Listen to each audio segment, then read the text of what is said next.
സിജു കണ്ണൻ മുണ്ടക്കയിൽ നിന്ന് ചേരുന്നു. അവിടെയും തിരച്ചിൽ പ്രവർത്തനങ്ങൾ ഊർജിതമായി തുടരുകയാണ്.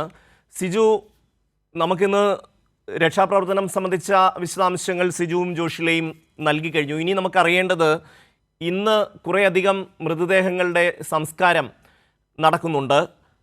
ഇന്നലെ 8 മൃതദേഹങ്ങളാണ് സംസ്കരിച്ചത്. ഇന്ന് ബാക്കിയുള്ള മൃതദേഹങ്ങൾ സംസ്കരിക്കും. ഒപ്പം തന്നെ ശരീരഭാഗങ്ങൾ ഒരു മൃതദേഹമായി കണക്കാക്കി സംസ്കാരം നടത്തും എന്നുള്ളതാണ് റവന്യൂ മന്ത്രി കെ രാജൻ അറിയിച്ചിട്ടുള്ളത്. അത് സംബന്ധിച്ച വിശദാംശങ്ങൾ പറയൂ. സംസ്കാരത്തിന് തിരിച്ചറിയാത്ത മൃതദേഹങ്ങൾ സംസ്കരിക്കുന്നതിന് നിലയിലാണ് സൗകര്യമൊരുക്കിയത്. കഴിഞ്ഞ ദിവസം നമ്മൾ കണ്ടതാണ് 8 മൃതദേഹങ്ങൾ തിരിച്ചറിയാൻ കഴിയാത്തത് അവിടെ രാത്രിയോടെ സംസ്കരിച്ചിരുന്നു. നിലവിലുള്ള 60-ലധികം മൃതദേഹങ്ങൾ, തിരിച്ചറിയാൻ കഴിയാത്ത മൃതദേഹങ്ങളും ശരീരഭാഗങ്ങളും എല്ലാം തന്നെ അവിടെ സംസ്കരിക്കുന്നതിനുള്ള സൗകര്യങ്ങളാണ് ഒരുക്കിയിരിക്കുന്നത്. ഇന്നും സംസ്കാര ചടങ്ങ് മനസ്സിലാക്കുന്നത്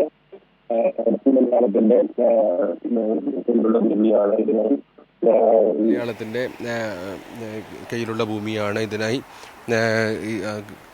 സൗകര്യമൊരുക്കിയിരിക്കുന്നത് എന്നാണ് മനസ്സിലാക്കുന്നത്. ഇന്ന് മറ്റുള്ളവരുടെ പരിശോധനകൾ കൂടി പൂർത്തിയായതിനു ശേഷം ഈ സംസ്കാര ചടങ്ങുകൾ നടക്കും. ഇപ്പോൾ മുണ്ടക്കയിൽ പരിശോധന തുടർന്നുകൊണ്ടിരിക്കുകയാണ്. വീടുകളിൽ രക്ഷാപ്രവർത്തകരുടെ നേതൃത്വത്തിൽ, ദൗത്യസംഘത്തിൻ്റെ നേതൃത്വത്തിൽ പരിശോധന നടക്കുന്നു. തകർന്ന വീടുള്ള സ്ഥലങ്ങളിലാണ് ഇപ്പോൾ പരിശോധന നടത്തിക്കൊണ്ടിരിക്കുന്നത്. പ്രധാനമായും നേരത്തെ സൂചിപ്പിച്ചിരുന്നത് പോലെ കാണാതായ ആളുകളെ കണ്ടെത്തുക, അവരെക്കുറിച്ചുള്ള വിവരം ലഭ്യമാക്കുക എന്നതാണ് പ്രധാനപ്പെട്ട കാര്യം. അതോടൊപ്പം വളരെ പ്രധാനപ്പെട്ടത് തിരിച്ചറിയാൻ കഴിയാത്ത മൃതദേഹങ്ങൾ തിരിച്ചറിയുന്നതിനുള്ള സൗകര്യം കൂടി ഒരുക്കണം. ബന്ധുക്കളുടെ DNA പരിശോധന ഉൾപ്പെടെയുള്ള കാര്യങ്ങൾ നടക്കുന്നുണ്ട് എന്നാണ് മനസ്സിലാക്കുന്നത്. ഇന്നലെ തന്നെ രക്തസാമ്പിളുകൾ ശേഖരിച്ചിരുന്നു.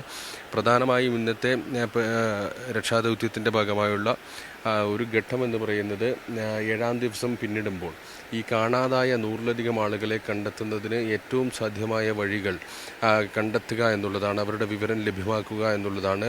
ഈ പുഞ്ചിരിവട്ടത്തും അതോടൊപ്പം മുണ്ടക്കയിലും കെടാവർ ഡോഗുകളുടെ സഹായത്തോടു കൂടി അത്തരം ഡോഗ് സ്ക്വാഡിൻ്റെ സഹായത്തോടു കൂടിയുള്ള പരിശോധനകൾ നടക്കുന്നു. അതോടൊപ്പം രക്ഷാപ്രവർത്തകർ നേരിട്ട് വീടുകൾ ഉണ്ടായിരുന്ന സ്ഥലത്തെത്തി പരിശോധന നടത്തി ആവശ്യമായ സ്ഥലങ്ങളിൽ മണ്ണ് നീക്കി പരിശോധന നടക്കുകയാണ്. ഇന്ന് ഈ മുകൾ ഭാഗത്ത് മുണ്ടക്കൈ, പുഞ്ചിരിമട്ടം മേഖലകളിൽ റഡാർ പരിശോധനകൾ ഉണ്ടാകില്ല. അത് പ്രധാനമായും ചൂരൽമല കേന്ദ്രീകരിച്ചാണ് നടക്കുന്നത്. ഷമി.